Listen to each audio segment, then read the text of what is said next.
What's up YouTube? Today we'll take a look at some of the best decks that you can build around this spicy card right here, Gambit.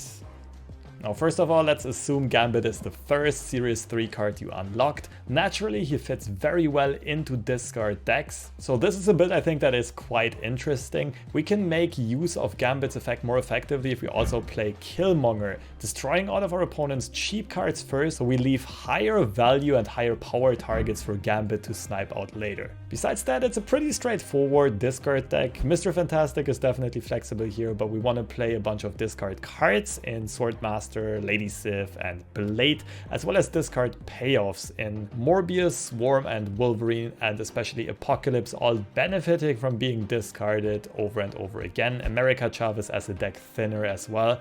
This should be a great place to start your journey, but if you really want to build into something spicier, this is probably the most hilarious deck that I could come up with.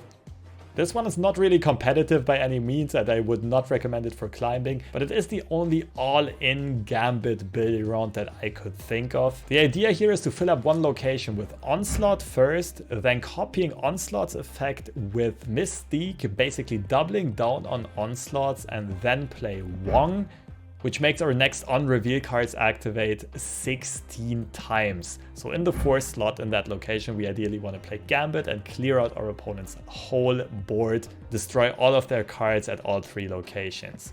To make sure we get to that combo more consistently, we play some ramping cards like Wave and Serra that make our cards cheaper. Psylocke does the same thing. Killmonger, like in the previous deck, snipes out all of our opponent's little stuff in case we only get a partial combo off, so only get Gambit to activate like 4 times. The rest of the deck is really flexible. I am just playing some disruptive cards as well as some power cards, but you can also tag in something like Hazmat, especially in combination with Luke Cage, as an additional win condition, as an additional type of exodia win. Either way, these decks are not great for climbing, but super fun to play and very satisfying, especially if you do pull the combo off. But looking at some stronger decks that can actually help you climb, Gambit is of course featured in some of the stronger discard archetypes as well. One of them is playing him in the infamous Lockjaw Dracula deck. So Dracula ideally discards Apocalypse at the very end of the game, and by that time we want to have discarded Apocalypse over and over to get buffs over and over.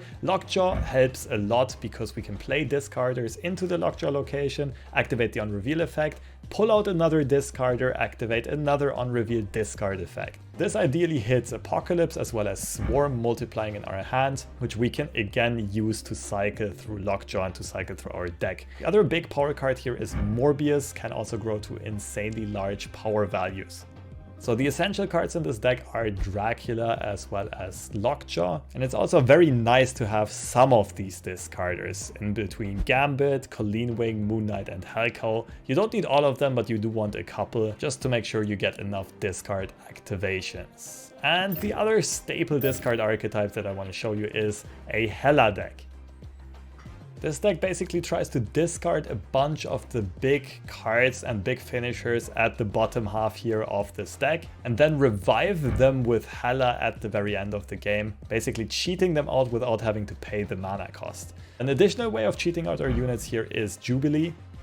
But of course, Jubilee as well as the discards can be a bit inconsistent. Sometimes we pull Hela too early or we discard her. To smooth that out, we can definitely think about tagging in Ghost Rider as well as Absorbing Man into this deck, because this deck really is quite flexible in how you can build it.